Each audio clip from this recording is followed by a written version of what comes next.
अगस्त को यदि यूसीसी केंद्र सरकार वापस नहीं लेती है तो पूरा भारत बंद किया जाएगा। पड़ा जब वक्त तो गुलशन को, तो खून से सींचा हमने, जब बहार आई तो कहते हैं कि अब तुम्हारा काम नहीं। ये जो विडम्बना है, जो सरकार की बात आप बता रहे हैं कि जिन SC ST OBC के लोग हैं, माइनॉरिटी के लोग हैं, ये इनके विरोध में ये कानून है। इस वजह से हम लोग जो है इस कानून का विरोध कर रहे हैं और इसके विरोध में हम लोगों ने आदेश दे सकती है कि इस देश में जो SC ST OBC के लोगों का रिजर्वेशन की व्यवस्था है उसको भी समाप्त कर दिया जाए। तो ये बहुत बड़ी षड्यंत्र है। इसकी स्थिति भयावह बाद में दिखेगी, अभी तो उतना नहीं दिख रही है। सरकार धर्म को एक समान कर देती है तो यहाँ पे जो आरक्षण व्यवस्था दी गई, आरक्षण को खत्म कर दिया जाएगा।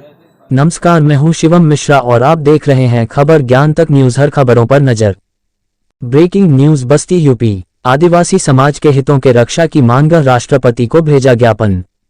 गुरुवार को राष्ट्रीय आदिवासी एकता परिषद के जिला संयोजक RK आरतियन के नेतृत्व में विभिन्न संगठनों के पदाधिकारियों ने जिलाधिकारी के प्रशासनिक अधिकारी के माध्यम से राष्ट्रपति को 20 सूत्रीय ज्ञापन भेजा। ज्ञापन में मांग किया गया है कि समान नागरिक संहिता कानून बनाने से पहले आदिवासी समाज के अधिकारों की रक्षा किया जाए। जल, जमीन, जंगल पर उनका नैसर्गिक सुरक्षित रखा जाए। ज्ञापन सौंपने वालों में हृदय गौतम, बुधप्रिया पासवान, नीलम, रामलेस भारती, राम सुमेर यादव, चंद्रिका प्रसाद, ठाकुर प्रेम कुमार, नंदबंशी, रामवृक्ष, चंद्र प्रकाश, पवन कुमार, मयाराम, बुदेश राणा, राजकुमार आदि शामिल रहे। जी, मैं RK आरतियन। आज जिस संगठन से हमने ज्ञापन दिया, राष्ट्रीय आदिवासी परिषद, जो आदिवासियों के मामले को लेकर के ज्ञापन दिया गया है। मेरा जो परिचय है RK आरतियन और मैं जिला अध्यक्ष भारत मुक्ति मोर्चा जनपद बस्ती का हूँ। सरकार क्या कहना है, हम सबका साथ सबका विकास कर रहे हैं, फिर ऐसा क्यों? सरकार जो कह रही, जिस उद्देश्य को लेकर के हम लोगों ने ज्ञापन दिया, कहेंगे पड़ा जब वक्त तो गुलशन को, तो खून से सींचा हमने, जब बहार आई तो कहते हैं कि अब तुम्हारा काम नहीं। ये जो विडम्बना है, जो सरकार की बात आप बता रहे हैं कि जिन आदिवासियों ने विदेशी आक्रमणकारियों से अपने जल, जंगल, ज़मीन को लेकर के, अपनी संस्कृति को बचाने को लेकर के विदेशी आक्रमणकारियों से लड़ाई लड़ी, आज उन्हीं विदेशियों के देश के आज़ादी होने के बाद भी जल, जंगल, ज़मीन के वन संरक्षण के नाम पर उन्हीं को उनके जंगलों से बेदखल करने का काम किया जा रहा है, जिसको लेकर के आज हम लोगों ने ज्ञापन दिया। यही जो आप कह रहे हैं कि सरकार जो कह रही है, सरकार यही काम कर रही है कि जिन्होंने इस देश की आज़ादी में अपने मान सम्मान को लेकर के अपनी इस खून का एक एक कतरा इस देश के नाम कुर्बान किया, उन्हीं को ये मिल रहा है। आज भी सूत्रीय मांगों को लेकर के हम लोग ये ज्ञापन देने का काम कर रहे हैं। देश आज़ाद हुए लगभग 75 वर्ष हो गए सर, लेकिन अपनी मांगों को लेकर देखा जा रहा है आप लोगों ने चरणबद्ध आंदोलन करने की तैयारी की है, ऐसा क्यों हो रहा है? देखिए, देश आज़ाद हुए 75 साल तो हो गए, लेकिन देखने वाली बात यह है कि इस देश के आज़ादी में 75 साल में आज़ादी किसकी रही?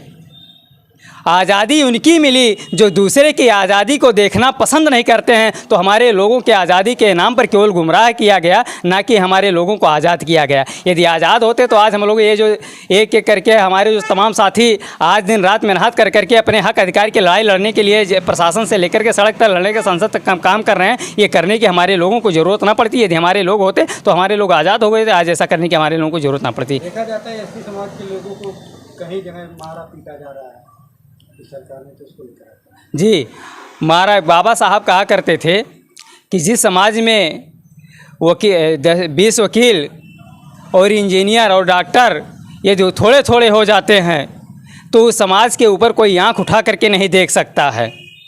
आज ये सब होने के बावजूद जो बता रहे हैं हमारे लोग कि जो हत्याएं हो रही हैं, अभी जो हमने बताया कि 75 साल के आज़ादी में ये हमारे लोगों की आज़ादी नहीं थी, बल्कि उनकी आज़ादी थी जो हमारे लोगों की आज़ादी को नापसंद करते थे। तो जाहिर सी बात है हमारे लोगों की हत्याएं होंगी, मूछें रखने पर हत्याएं होंगी, घोड़ी पे चढ़ने पर हत्याएं होंगी, शरीर के ऊपर पेशाब कर दिया जाएगा, अनायास मारा पीटा जाएगा।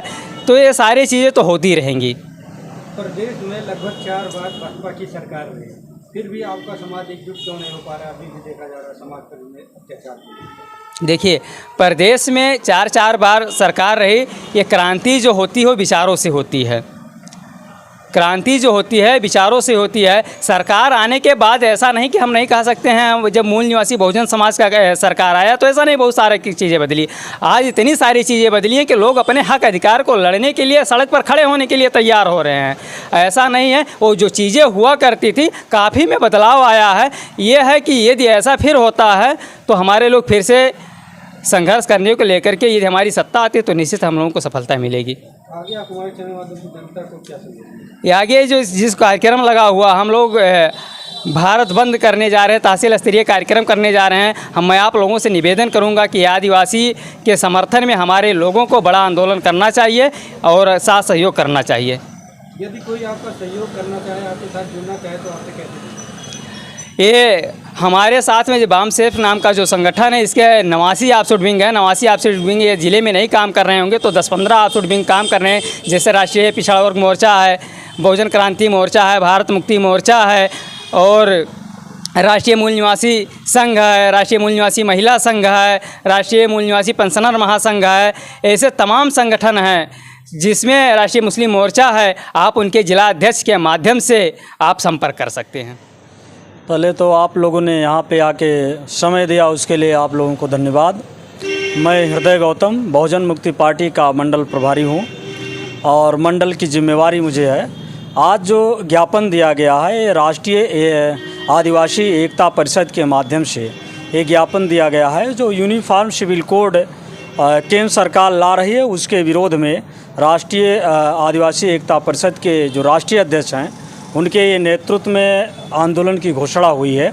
उसमें पहले चरण के तहत हम लोगों ने ये 6 जुलाई को ज्ञापन दिया है। द्वितीय चरण के तहत ये हम लोग जो 18 जुलाई को कार्यक्रम होना है उसमें तहसील स्तरीय पूरे ऑल इंडिया में हम लोग तहसील में धरना प्रदर्शन करेंगे और 27 जुलाई को जो है रैली प्रदर्शन कर ज्ञापन दिया जाएगा। और जो चौथा चरण हमारा है वो 7 अगस्त को है। 7 अगस्त को यदि यूसीसी केंद्र सरकार वापस नहीं लेती है तो पूरा भारत बंद किया जाएगा।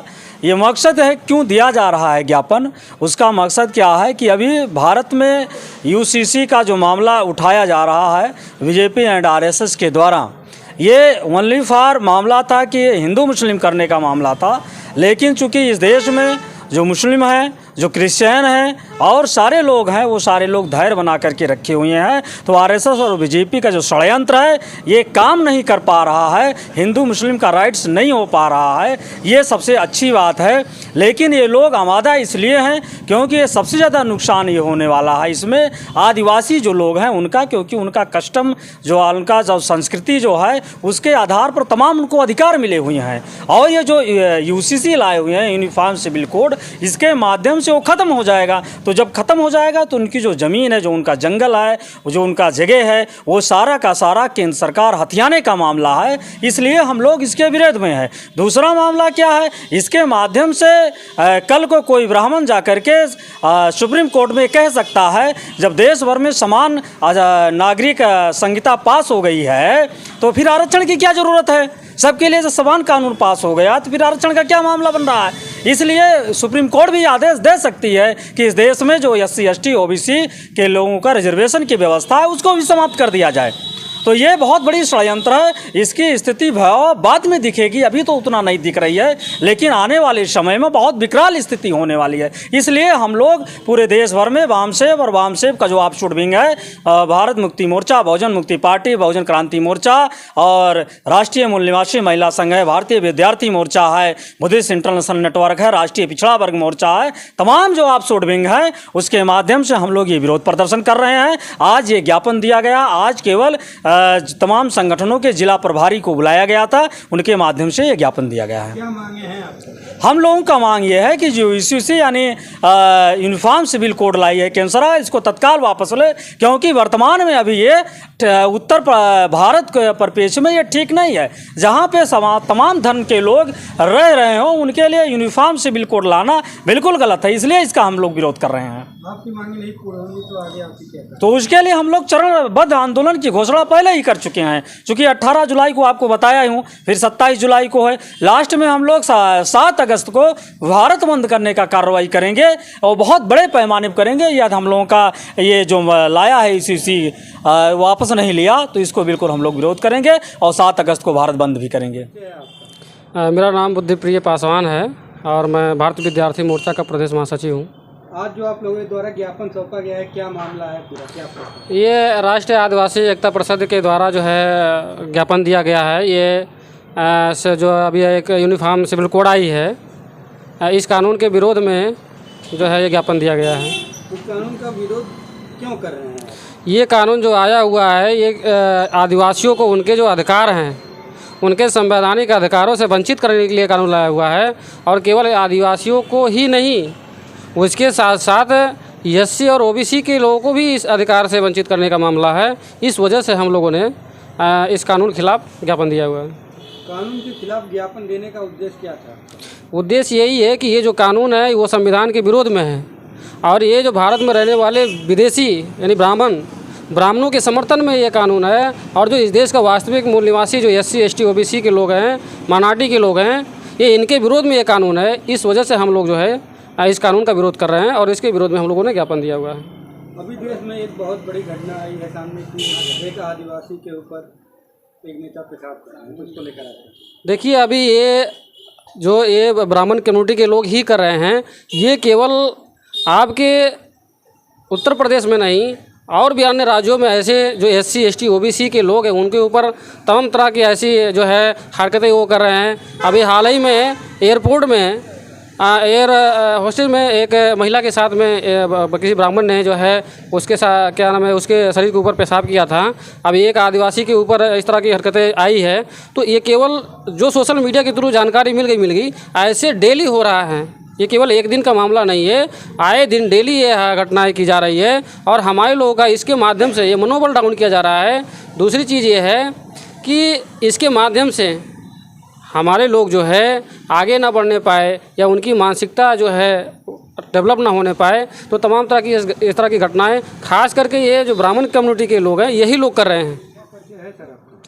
मैं बुद्धेश राणा, जिला अध्यक्ष बहुजन मुक्ति पार्टी बस्ती। जो ज्ञापन दिया गया है, क्या प्रकरण है?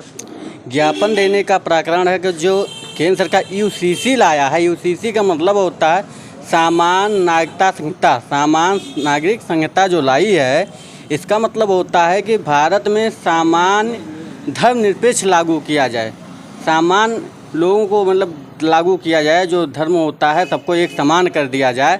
अगर सरकार धर्म को एक समान कर देती है तो यहाँ पे जो आरक्षण व्यवस्था दी गई, आरक्षण को खत्म कर दिया जाएगा। सरकार का कहना है सबका साथ सबका विकास। ये तो सिर्फ कहने की बात होती, दिखावे की बात होती। सबका साथ सबका विकास नहीं हो रहा है। अगर सबका साथ सबका विकास हो ही रहा होता तो ओबीसी को 27% आरक्षण मिलने के बाद अभी जो ग्राम पंचायत अधिकारी की वैकेंसी आई थी उसमें 9.5% आरक्षण ही दिया गया। इसमें सबका साथ सबका विकास कहाँ दिख रहा है? और भी जो बातें हैं, सरकार यूसीसी को लेकर आया, जब सरकार ने चुनाव लड़ी थी शुरुआत में केंद्र सरकार ने, तो उस समय सरकार की 3 ही मुद्दा सबसे तेज चल रही थी। इसी 3 मुद्दे पर सरकार ने चुनाव लड़ा था। नंबर 1 जो था 370 धारा 370 हटाने का, और नंबर 2 था कि राम मंदिर का निर्माण कराया जाए। ये दोनों कार्य उनका कंप्लीट हो रहा है। और नंबर 3 जो है उनका यूसीसी बचा हुआ था। यूसीसी के बल पर ही 2024 का वह चुनाव लड़ना चाह रहा है, इसलिए यूसीसी को इस समय बहुत जोर चर्चे पे लाकर छोड़ दिया है। कुछ अपील करेंगे आप जनता से? बस यही है कि अगर हमारे इस ज्ञापन के माध्यम से सरकार हमारी बात को सुन लेती है तो अगला चरण का आंदोलन नहीं होगा। नहीं तो हम सब भारत बंद करने का एकदम प्लान कर चुके हैं और भारत बंद करके ही रहेंगे।